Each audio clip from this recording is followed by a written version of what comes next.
Professor ইউনূসকে বলেছিলাম যে আপনি এতদিন ধরে সংস্কার সংস্কার করছেন, কিন্তু একটা সংস্কার করেছেন বলে আমি দেখছি না। সমাজের কোন সংস্কার কি হচ্ছে? শালা কুত্তার বাচ্চা বলতেন না, আরে মিয়া চুপ থাকেন, এরকম পর্যন্ত। যেরকম ফাইটিং পিকচার খুব পপুলার লাগে না, মারামারি দেখলে তো ইয়াংরা মনে করে ফাইটিং না থাকলে আবার কিসের। আমাদের রাজনীতির মধ্যে খুবই একটা বাজে জিনিস ছিল, সেটা হলো গুন্ডা। আমাদের রাজনীতির মধ্যে ছিল শক্তি প্রদর্শন। আমাদের রাজনীতি মানে শেষ পর্যন্ত তো ক্ষমতার লড়াই, মানে কেউ জিততে হবে, নাহলে ক্ষমতায় যাবে কেমনে। সেটা ভদ্রতা করে যদি ভোটের মাধ্যমে করতে পারেন, গণতন্ত্র আনতে পারেন, সেরকম করে নিশ্চয়ই অনেক উন্নত একটা জিনিস হয়। আমাদের রাজনীতিতে এই ধরনের অবস্থা আছে, আগে যেমন ছিল পাই সেরকমই আছে, কিন্তু পরিবর্তনটা যেটা হচ্ছে সেটা আমরা ভালো করে খেয়াল। এগুলোতে ঐক্যমত্য হতে পারে তো ভাবতেই পারি নাই। প্রধানমন্ত্রী 2 টার্মের বেশি হতে পারবে না। কেন আমাকে লোকে যদি চায় হতে পারবো না কেন? আমার দল বড়, আমার দল যদি যেতে আমি তো 3 টার্ম করে 4 টার্ম পর্যন্ত সুস্থ থাকবো।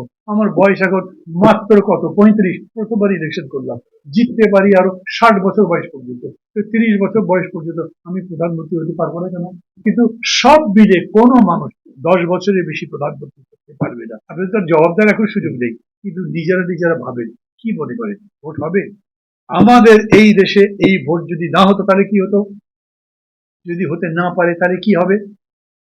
একটা কালো শক্তি তো আসবে, গণতন্ত্র তো থাকবে না, মার্শাল হবে বা অন্য কিছু। তার মানে গণতন্ত্র তো আবার পিছিয়ে যাবে যদি হয়। আর যদি ভোট হয় তাহলে, কেউ একজন বলেছিল, আমি পত্রিকায় পড়লাম, সবচেয়ে বড় সংস্কার হলো একটা গ্রহণযোগ্য নির্বাচন হতো। সেটা সত্যি। আপনি বলবেন ভাই ভোট করবার পরে কি থোড় বড়ি খাড়া বড়ি থোড়, কে আসবে ক্ষমতায় বুঝতে পারছি, তারা কি করবে তাও বুঝতে পারছি, আগে তাদের দেখিনি, ওতে কি লাভ, ওরকম না হলেই ভালো, এই ভোট হয়ে কি লাভ, এরকমও বলেছেন অনেকে। আমি জিজ্ঞেস করলাম কয়েক জায়গাতে, ভোট না হলে কি হবে? ডক্টর ইউনূস 5 বছর থাকবেন, 5 বছর থাকবেন ডক্টর ইউনূস, ওনাকে জিজ্ঞেস করেন তো। উনি তো নিজেই বলছেন আমি চাই যা। উনি যদি চাইতেন তাহলে এর মধ্যে একটা ধান্দা টান্দা করতেন তো, লক্ষণে তো বোঝা যেত, কার্যকলাপে আচরণে উচ্চারণে বোঝা যেত উনি আবার ক্ষমতায় থাকতে চান, কিন্তু সেরকম তো করেননি। অতএব ভোট হবে বলেই মনে হয়। ভোট যদি হয়, ভোটের পরে যারা আসবে তাদের আবার বলি পাশাপাশি বসছেন, কিন্তু ওই রকম করে ঝগড়া করছেন না, কথা বলছেন একজন আরেকজনের বিরোধিতা করে, তারপরেও কিন্তু আলোচনা চলছে, এখনো চলছে। এবং খুবই স্পষ্ট করে একদল বলছে আমরা চাই প্রধানমন্ত্রী ক্ষমতা কমাবে, প্রধানমন্ত্রীর ক্ষমতাকে আরো বেশি নিয়ন্ত্রণ করতে, কারণ প্রধানমন্ত্রীর হাতে যদি অ্যাবসলিউট পাওয়ার দেওয়া যায়, অ্যাবসলিউট পাওয়ার করে দিতে চাই না, যা আছে কমিয়ে নিতে চাই, এবং এই কমিয়ে নেওয়ার ওপেন প্রস্তাব দিয়ে আমরা একটা ক্ষমতার ভারসাম্য আনবার কথা বলেও, বড় দল বলেন ছোট দল বলেন, বড় দলে কিছু আসে যায় না, আমি তো আবার কথা বলছি, এবং বেশি দল মিলে বলছি, তাকে আমার কথা শুনতে মনে করি একটা প্র্যাকটিস হলো। দেখেন, ইউরোপ আমেরিকাতে গণতন্ত্র নির্মিত তো কতগুলো বছর লেগেছে, আমাদের এখানে গণতন্ত্রের প্র্যাকটিসই হয়নি। দেশ স্বাধীন হওয়ার 3 বছরও যায়নি, তার মধ্যে ওয়ান পার্টি সিস্টেম হয়েছে, এবং আমরা সেটাই হুলস্থুল মনে করেছি, এক নেতা এক দেশ, বাহ কত বিরাট ব্যাপার, কত বড় নেতা, এবং শেষ পর্যন্ত দেখা গেছে তার পরিণতি কত খারাপ। এইরকম করে আস্তে আস্তে বিষয়টা এরকম হয়েছে যে এখন কেউ আমাদের দেশে একদল চিন্তাই করতে পারে না, এখন কেউ একটা স্বৈরতন্ত্রের পক্ষে কথা বলতে পারে না, এখন নেতারাও কথাবার্তা বলছে যে হিসাব করে, যাতে অন্যের অপছন্দ করে। এই দেশেই আমি দেখলাম 5 আগস্টের পরেই খুব তাড়াতাড়ি করে একটা বিরাট দল বিরাট সমাবেশ করলো, করে বললো অনতি বিলম্বে ইলেকশন দেন। ওই দলের নেতা কর্মীদের আমার কাছে বলতে শুনলাম, তারা বললেন মানে এত অধৈর্য হওয়ার কি আছে, মাত্র তো বদল হলো, অপেক্ষা করেন দেখেন কি হয়। আমাদের দেশে ব্যাপক রকম আলোচনা হয়েছিল সংস্কার শেষে, তারপরে নির্বাচন।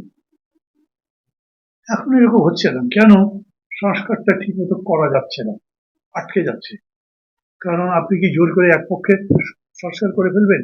সবাইকে মিলেই তো করতে হবে। প্রফেসর ইউনূস বলছে যদি ঐক্যমত্য যতদূর হবে ততদূর সংস্কার করবো, ঐক্যমত্য না হলে রেখে দেবো ভবিষ্যতের জন্য। জোর করে তো করা যাবে না, চাপিয়ে দেওয়া যাবে না, এটা একটা নৈতিক ভাবেই সবার কাছে স্বীকৃত বিষয় হয়েছে। সেই কারণেই এখন আপনি এই গণতান্ত্রিক পদ্ধতি, এই গণতান্ত্রিক চর্চার মধ্যে দিয়ে একটা সংস্কার করে আসতে চেষ্টা করছেন। যতদূর পর্যন্ত হচ্ছে ততদূর পর্যন্ত আমরা ইতিবাচক ভাবে নিয়ে এগিয়ে যাচ্ছি, তার মানে এই নয় যে শেষ হয়ে যাচ্ছে। যারা মনে করছেন যে এখন যতদূর হচ্ছে এরপর আর হবেই না, আমি তাদের জন্য বলি এই চেতনায় আমি বিশ্বাস করি, মানুষের মধ্যে হয় কি, একটা জিনিস যদি জেগে যায় সেটা তার মৃত্যুর আগে পর্যন্ত থাকতেই থাকে, মানুষ সেটা দিয়ে পরে আবার বলে। এই জন্য দেখবেন অনেক জিনিস আমরা মনে করেছি ডেড, ওটা আর আসবে না ফিরে, কিন্তু আবার ফিরে আসে। এবং সেই রকম ঘটনা বাংলাদেশে আবারও ঘটবে। কেউ যদি এখনকার যে আকাঙ্ক্ষা, যা প্রস্ফুটিত, যা বোঝা গেছে, যা প্রকাশিত, তার সাথে পরে বেইমানি করতে চেষ্টা করে, তার বিরুদ্ধে লড়াই করে। মানে এরকম হবেই হয়তো যে একেবারে একটা নতুন ধরনের পলিটিক্স তৈরি হবে, নতুন ধরনের একটা রাজনৈতিক বাতাবরণ তৈরি হবে, এরকম সম্ভব যদি কেউ তার জায়গা থেকে রিজার্ভে টাকা অনেক বেশি হয়েছে। এটা এরকম যে এই সরকারটা ক্যাম্পেইন করে বাড়িয়েছে, এই সরকার কিছু ব্যবস্থা নিয়েছেন সেই জন্য বাড়িয়েছে, বেড়ে গেছে, এরকম নয়। মানুষ মনে করেছে আগের সরকারকে ওরা চোর মনে করতো, টাকা পাঠানো যাবে, কি করে কে জানে।